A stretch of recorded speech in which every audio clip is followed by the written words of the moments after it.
मैंने ऐसा कोई लफ्ज बोला नहीं और सोच भी नहीं सकता कि मैं किसी महापुरुषों के खिलाफ कोई बात करूं। आसाम के मुख्यमंत्री ने कह दिया, राहुल गांधी की तुलना जो है औरंगजेब से कर दिया। इसके पहले अखिलेश जी की तुलना औरंगजेब से कर दिया। मुझे जो है पूरे सेशन के लिए सस्पेंड कर दिया गया है। मैं समझता हूं ये नाइंसाफी है। प्रशांत कोरटकर और राहुल शोरापुलकर इन्होंने अपमानित किया है। जो अल्फाज बोला मैं अपनी जबान से बोल भी नहीं सकता हूं।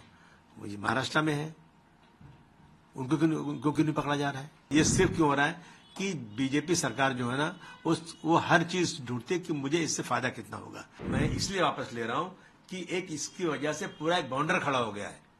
लोग मुझे टेलीफोन में गालियां दे रहे हैं, मैं फोन नहीं उठा रहा हूं। जान से क्यों मार दोगे भाई? मैंने ऐसा कोई लफ्ज बोला नहीं और सोच भी नहीं सकता कि मैं किसी महापुरुषों के खिलाफ कोई बात करूं। लेकिन अब मैं देख रहा हूं कि एक फैशन बन गया है। अभी वहां के आसाम के मुख्यमंत्री ने कह दिया, राहुल गांधी की तुलना जो है औरंगजेब से कर दिया। इसके पहले अखिलेश जी की तुलना औरंगजेब से कर दिया। मतलब क्या होता है? तो औरंगजेब के बारे में मुझसे पूछा उन्होंने कि औरंगजेब के बारे में उनका कैरेक्टर क्या। तो मैंने कहा भाई देखो, मैं तो जमाने में पैदा हुआ नहीं था।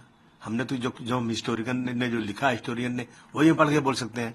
तो सतीश चंद्रा जी, अद्वी तुरुस्की, डॉक्टर राजीव दीक्षित, डॉक्टर राम पुनियानी, अवध ओझा, मीना भार्गव, ये सब लोगों के कागजात मेरे पास मौजूद, इसमें रखे हुए सारी चीजें उनके स्टेटमेंट्स हैं।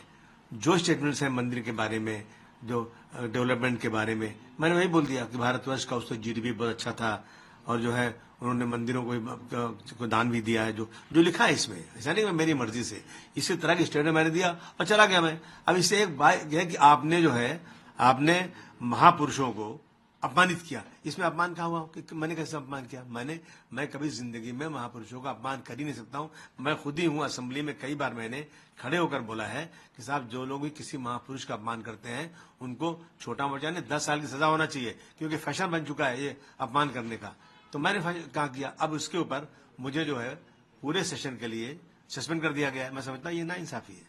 सर, आपने 2 लोगों का नाम भी लिया जिन्होंने छत्रपति शिवाजी महाराज के बारे में बोला और देखिए प्रशांत कोरटकर और राहुल शोरापुलकर इन्होंने अपमानित किया है।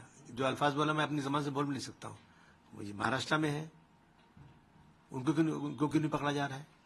मैंने तो जो चीजें बोला है वो ऑन रिकॉर्ड बोला है जो है, और अगर मैंने जो बोला है वो गलत है तो जिन लोगों ने लिखा है, जो आजकल भाषण करते फिरते हैं, उनसे क्या कार्रवाई हुई? उनसे आपने पूछा क्या कि आप कैसे गलत बातें बोल रहे हैं? जो सही बातें, अगर कोई गलत बात बोल रहा है तो उस पर रुकवा डालिए, उस पर केस फाइल कीजिए आप। मैंने उनकी जो हिस्टोरियन उनकी कही हुई बातों को दोहराया तो मेरे ऊपर कैसे केस हो सकता है? आपने कहा कि लीगल लड़ाई लड़ूंगा मैं, मुझे सस्पेंशन के लिए क्या कहना चाहिए? नहीं, मैं अब देखूंगा इसमें क्या रास्ता हो सकता है। नाइंसाफी अगर इसी तरह से होगी, मैं समझता हूँ, देखिए ये सिर्फ क्यों हो रहा है कि बीजेपी सरकार जो है ना वो हर चीज ढूंढती है कि मुझे इससे फायदा कितना होगा। कानून सही क्या है? कुछ नहीं, हर चीज ले जाते हैं कि ये ऐसे इशू लाओ जिससे हमको फायदा हो जाए। पोलराइज करने की बात है, लेकिन सच्चाई पे चलना चाहिए। जो हिस्ट्री सही है, जो देश की जो सच्चाई है वो सामने अगर कोई बोलता है तो इस तरह से उसके साथ जुल्म जाती तो नहीं होना चाहिए। आपके समर्थन में अखिलेश यादव ने भी ट्वीट किया कि किस तरह से क्या कहना चाहिए? नहीं, बहुत सारे लोगों ने मेरे समर्थन में बात किया है कि जो सही बातें हैं, सही बात तो समर्थन सबको करनी चाहिए। आपने सफाई दी कि जो औरंगजेब हैं वो क्रूर शासक नहीं थे, वो मेरा स्टेटमेंट में वापस मैंने जो कहा था ना, मैं इसलिए वापस ले रहा हूं कि एक इसकी वजह से पूरा एक बाउंडर खड़ा हो गया है। लोग मुझे टेलीफोन में गालियां दे रहे हैं, मैं फोन नहीं उठा रहा हूं। जान से क्यों मार दोगे भाई? और अभी स्पीकर साहब ने मुझे सस्पेंड कर दिया। तो इन चीजों को लेकर के असेंबली चले, एक छोटी सी बात के ऊपर, एक छोटे से स्टेटमेंट के ऊपर जबरदस्ती का आप जो है बाउंडर खड़ा करोगे। इसलिए मैंने कहा कि मैं अपनी सारी बात वापस लेता हूं भाई, स्टेटमेंट वापस लेता हूं। असेंबली चलना चाहिए। हमारे पास बहुत सारे इश्यूज है अपने एरिया के, लोगों को पानी नहीं मिल रहा है, सड़कें खराब है, गटर खराब है, स्कूल का प्रॉब्लम है, अस्पतालों का प्रॉब्लम है, उस पर डिस्कशन करें या इस सब पे टाइम वेस्ट करें। इसलिए मैंने अपना स्टेटमेंट वापस किया।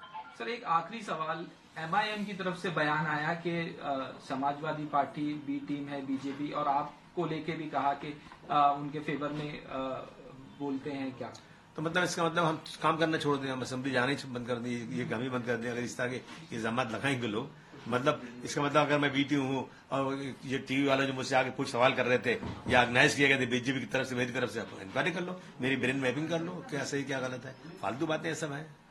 आपने कहा कि तबीयत भी खराब थी इसीलिए असेंबली नहीं गए और आज इस तरह से नहीं देखिए, असेंबली तो मैं कल तबीयत खराब फिर भी असेंबली जाता मैं, लेकिन इतना हंगामा था कि लोगों ने कहा मत आइए आप।